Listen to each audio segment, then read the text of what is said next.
السلام علیکم ورحمت الله. قدرمن لیدونکو، تاسو به زما تر شا د ښایسته منطقه ګورئ. دغه منطقه تڼۍ ولسوالۍ مربوط پیربادشاه کلي نه چې لږ مخکې راشئ دلته ده.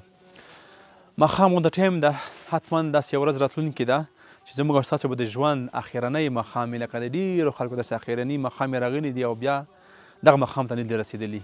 نو بهتره دغه ده چې داسې ورځ راځي له هغې نه مخکې باید موږ تیاری ونیسو او په ژوند کې ښه وکړو، یو بل ته لاس ورکړو، یو بل ته خیر ورسوو.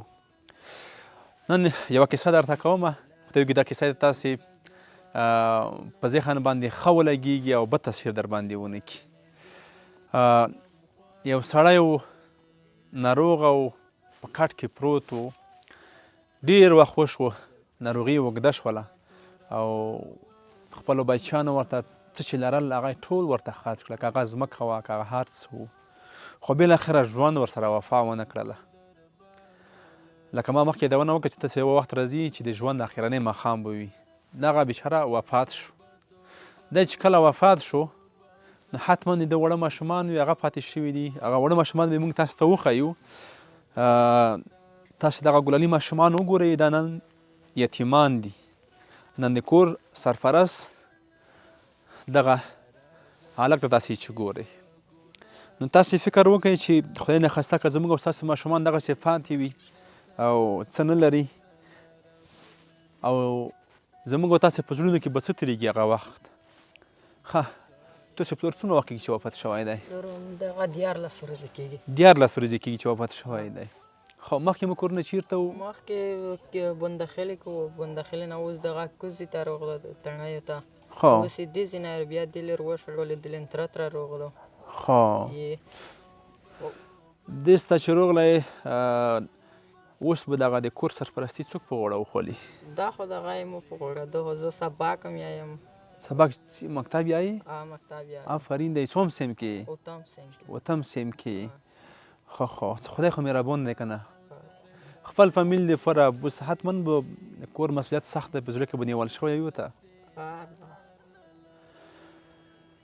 ښه، اوس په کور کې د خوراک دپاره څه طریقه شته، چې شته؟ نه داسې نشته.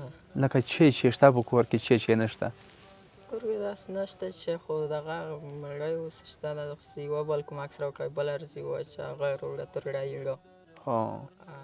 که دغه ختمه شي بیا کومه طریقه شته؟ بیا نه. قدرمن لیدونکو، زه دا ورور یم نه غږوم ځکه بعضې پوښتنې سړي سختې تمامېږي، د ده د درد لامل ګرځي. خو تاسو ته بهتره معلومه ده کله چې سړی په داسې وخت کې یتیم پاتې شي نو ده ته ډېر مسؤلیت راجع کېږي. راځئ موږ داسې ورسره همکاري وکړو، راځئ ورسره مرسته وکړو. یخ ژمی دی او لا شروع شو، یخ ژمی شروع شو. البته دوی تر اوسه پورې بوټان دا شیان نه لري. که چېرته دوی پلارجان ژوندی وی او روح هم وی په صحت باندې، وختي به له بوټان ورته اخیستي وای. او دا بعضې خو جمپر هم نه لري. نو که څوک غواړي د دې کورنۍ سرپرستي په غاړه باندې واخلي او غواړي دغه کورنۍ خوشحاله شي او درس ووایي، دا به ستاسې لویه مهرباني به وي او دا به ستاسو د ابدي ژوند لپاره یوه لویه ذخیره وي. راځئ دې سره مرسته وکړو، راځئ ورسره همکاري وکړو تر څو زموږ تاسې هم دغه دنیا ښایسته شي او هم ابدي ژوند ښایسته شي.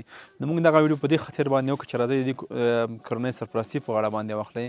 که نه شئ کولی لږ کومک که تاسې وکئ هم کولی شي د دوی دغه ژمی او یا 2 میاشتې ښې تېرې شي. نو دا خپرونه دلته پای ته رسومه، تر بلې خپرونې ښې چارې ښه وخت درته غواړم. له توبې پرته بله لار نه لرم.